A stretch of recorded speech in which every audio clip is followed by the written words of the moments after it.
Federal High Court sitting in Lagos has honored the bail application filed by Lagos politician and businessman Comrade Oluwatosin Onamade.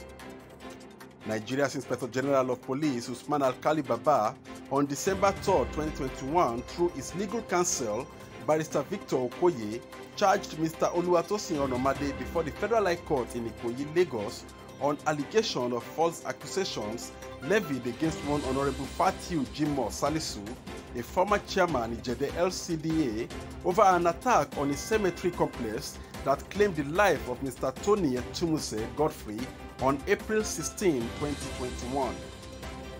Challenging the suit, counsel to the defendant Olatunji Okoye had filed an application for bail claiming the defendant was not informed about the ongoing proceedings against him. I did inform the court that I was expecting him in court on that day, but why he was not in court I wouldn't know. But later on I discovered that he was ill and admitted at the hospital. So on that day I did undertake to produce him in court today, and the court adjourned to the produce. And keeping to our words, we produced him today for possible arraignment and for his plea to be taken. But before now, we had filed and served on the prosecution our application for bail, because the offense charged is bailable. It's a bailable offense.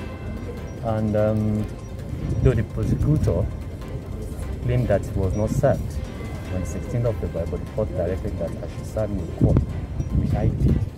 And today we are in court for his arraignment, and his plea was taken. He did not give to the offense charged, and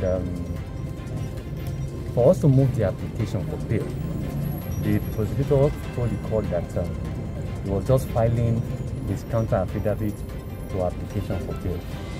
Therefore, he was not ready to go with the application for bail.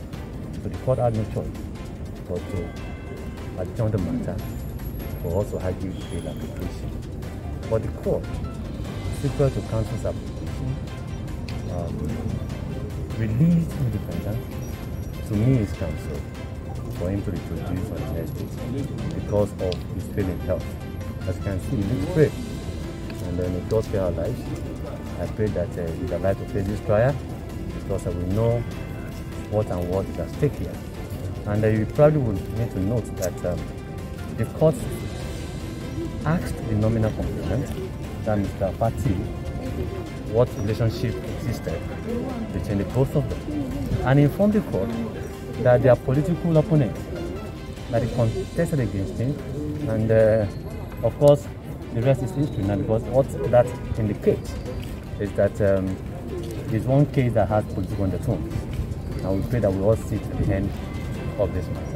There has been so many narratives going around about the fact that your client has at some point in time been arrested or imprisoned, or probably at some point in time he has been jumping bail or even refusing to honor the invitation from the courts. How true is this, and what can you say about this very briefly? Well, yes, that was mentioned. That was mentioned. In fact, the prosecutor also said it in court that the defendant had jumped administrative bail gathered in by the police on several occasions. But the court was not satisfied with that explanation, but there was no proof of that. And of course, it is not true. It's a sheer falsehood to say that the defendant has been jumping bail. It is not true. He has never jumped bail. And I informed the court that even as we speak, as at this moment, as at this day, his phone, that's mobile phone, is still with the police at that point. And now alleging that they couldn't reach him, how would they be able to reach him when they have his phone with them? He has never jumped bail. He has never jumped bail. And we are up to the task. We are ready to face this trial. We're ready for prosecution. He's not jumping bail, and it's not only from court. I undertook to produce him, and I produced him. And we showed evidence of his admission at Bluth, the Rheumatic Hospital, to the court. And the court said he was satisfied with what he saw: the card, the prescription, the money paid. So on that premise, the issue of being sent or being remanded, just what did not arise at all. So we have been able to show the court that the claim of his being harassed, of his being detained, being imprisoned, as alleged in some quarters. It is not true. It's total falsehood. I saw a publication last night by one journalist on social media trying to report what transpired in court in the last days.